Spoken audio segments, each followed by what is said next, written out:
Axeitosa, axeitosa, na, na, na. Axeitosa, axeitosa, na, na, na.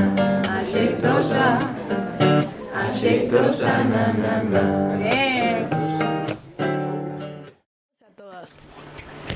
Hoxe, dentro do proxecto de Mar e Terra, o Xardín da Memoria, contamos ca presenza dunha muller artista que tivo a ben de acompañarnos nunha data tan sinalada como é a do 25N. Presentamos vos a Sheila Patricia. Hola Sheila, encantadas de terche con nós. Encantada, un placer. Na aula, estes días, estivemos vendo algúns vídeos teus para poñernos ao tanto de quen eras. E logo de velos compuxemos unha serie de preguntas que, se che parece ben, guiarán esta entrevista. Vale. Pois mira, a nosa primeira pregunta é de onde ven Sheila Patricia? Porque vimos que de parte do teu pai tes orixes alén do mar. Pois, meu pai é fillo de asturianos que emigraron a Argentina e meu pai naceu en Argentina por eso. Ten moito que parecerá fortuito, pero é algo que nos pertence a todos e a todas, e as que estades aquí, que seguro que tendes algún avó, tataravó, bisavó, bisaboa que emigrou e ten que ver con eso, pois co que pasou aquí, con unha ditadura que houve aquí e con cousas que ao mellor parecen moi lonxanas, pero están moito máis cerca no tempo do que pensamos. Así que alá foron meus avós e naceron ali meu pai e miña tía. E a miña nai é de Redondela e naceu na mesma casa que naceu súa nai, súa avoa, súa bisaboa, tataraboa, todas na mesma casa unha do lado. Así que, bueno, esas son as miñas orixes. Outras preguntas é que importancia ten o tradi na túa vida? Eu empecé tocando a gaita. Entón, eu son de Cobres. En Cobres temos un entroido moi famoso e aí empecé eu tocando a gaita e bailando, e á vez tocaba a guitarra e cantaba, e eran como mundos separados que estaban na miña vida, pero que non se mesturaban, de alguna maneira estaban sobrevivindo independentemente, así que eran é parte da miña educación, de alguna maneira, da miña maneira de ver o mundo dende moi pequena, pero un día pois conversaron e confluíron na miña música, pero é certo que nos inicios era clases de gaita e de pande e tal, e despois, no, a guitarra por outro lado. Nalgúns vídeos teus tamén vimos coreografía e queríamos saber pois se tes un grupo de bailaríns para as actuacións. Sí, teño. Mañán, de feito, vou a Ribeira coas bailarinas, que temos unha gala aí de turismo chula, e sí, teño, agora mesmo teño un grupo conformado, abrimos un casting e convocamos a unhas bailarinas, teño tres bailarinas e unha bailadora tradicional. Ves necesaria a modernización da música galega para chegar aos máis novos? Eu creo que xa é evidente, eso xa agora xa pasou. Xa, vos que pensades? É necesario modernizar a música para chegar a vos? Gusta vos a música tradicional? E o que fai, vin que estuvo Mondra aquí, o que fai Mondra, as Tanxugueiras, todo eso gusta vos? Más ou menos tamén. Que vos gusta máis? A música tradicional pura ou o que fai esta xente nova? Xente nova. Non é un examen, A xente nova. A xente nova, sí. Bueno, entón é evidente, sí. Hai que modernizar. Cal dirías que é a túa meta musical? Que difícil esa pregunta. A miña meta musical, eu creo que o obxectivo máis difícil é conversar co público e que o público lle guste o que faz mentres transmites o que pensas, porque eu transmito unha serie de ideas que hoxe que estamos a 25N parece que poden estar máis sostidas, pero ser unha persoa con unha clara orientación feminista como son eu, cunha crítica sobre os corpos normativos, sobre as posibilidades que temos nos cánones de beleza preformados, non? Ao mellor parecera que mola, pero non mola tanto, en realidad. Entón, creo que o meu objetivo é poder seguir comunicando o que eu creo que hai que mellorar no mundo a través da música. creo que é difícil. Nos teus vídeos vémoche como unha muller empoderada, pero como Sheila, como muller. Ai, sí, eu teño unha mala hostia. Sí. Sí, eu son unha persona moi sensible e realmente empodérome porque necesito protexer o que eu son por dentro, a nena que eu teño dentro, ao final. E porque preséntome nun mundo que non é xusto moitas veces para case ninguén.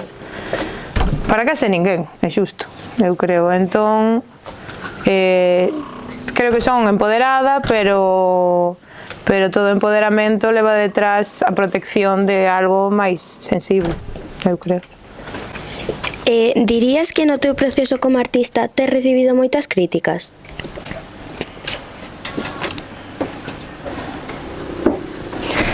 Joe, que difíciles son as vosas preguntas, Non o sei. A xente dalle un pouco de medo a min decirme as cousas. Por eso de empoderada. Creo que non son unha artista moi criticada, Por lo menos do que eu percibo. Que outro artista gustache da nosa música galega, especialmente a ti? Pois Mondra gustame moito. A parte compartimos aí produtor. Quen máis me gusta a min? Bueno, admiro moitos artistas e moitas artistas que ao mellor non son do meu extremado gusto, pero admiro moito as súas carreiras. E creo que Mondra Martín é unha persoa que está traballando moi duro. E despois teño unha especial admiración por xente como Guadi Galego e esta xente que xa leva moito tempo e que ás veces no nacemento de novas artistas parece como que se afunden un pouco, ás veces, non? Como que tamén pasan penurias, digamos, os artistas consagrados. Entón, bueno, creo que Mondra, eu son fan de Mondra, creo que podería ser Mondra, sí. Se non foras artista, a que te dedicarías? Pois sería profe, ao mellor. Eu estudiei filosofía. Ao mellor sería profesora. Sí, sería profesora. Non fai moito fuches nai. É moi difícil ser artista e a música con un bebé? Sí, é moi difícil. Sí. Moi difícil. Pero, bueno, eu teño que dicir que, como sempre na miña vida, teño unha contención familiar e de amizades que entenden moi ben o que é ser nai e todo o que poida ter que ver, pero claro, un bebé necesita moita atención e ademais a industria considera que non estás en activo porque estás maternando. Cando eu estaba a un mes e medio ensaiando coas bailarinas ese espectáculo, entón de novo non me queda máis que reivindicar dende un punto de vista do feminismo, pois que as mulleres é lícito dar a luz e estar de baixa e é lícito dar a luz e querer traballar. Así que, bueno. Que pensas antes de cada concerto? Boa, mima, o que penso eu. Penso que o que pensades vos antes dun examen, o mismo.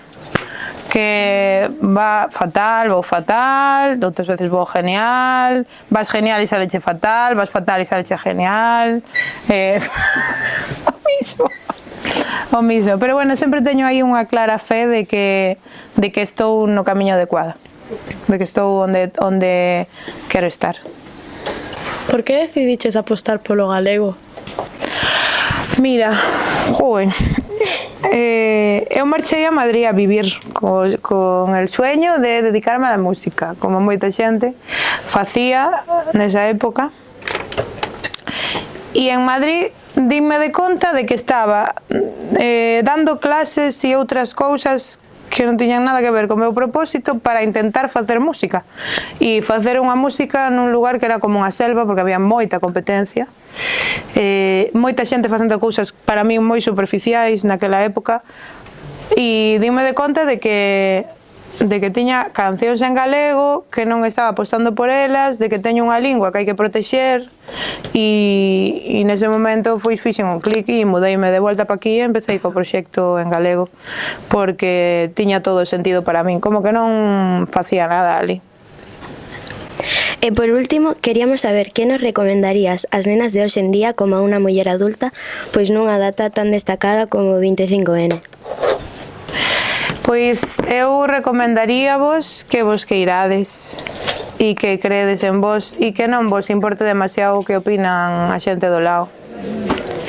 Que podemos ser guapas, feas, altas, baixas, listas ou menos listas. O sea, es que ti podes ser todo o que queiras ser, non é necesario seguir os cánones para chegar ao lugar onde queres. E que o teu camiño é teu e que non hai acto máis creativo na vida que construir a túa vida. Aquí parece que non, porque estamos nunha idade que estamos nun sistema educativo, que estamos todos presos, incluídos os profes, no? Atados en horarios, conceptos e maneiras de ser, pero hai un labor creativo que eu creo que é facer o que che dea a gana. Ir e mercar a roupa que a ti che gusta, estudiar o que a ti che gusta e relacionarte con quen a ti che gusta e da maneira que a ti che gusta. Pois moitísimas gracias, Sheila. Nada. Agora, pois se alguén ten unha pregunta, pode facela e a respondemos sen problema.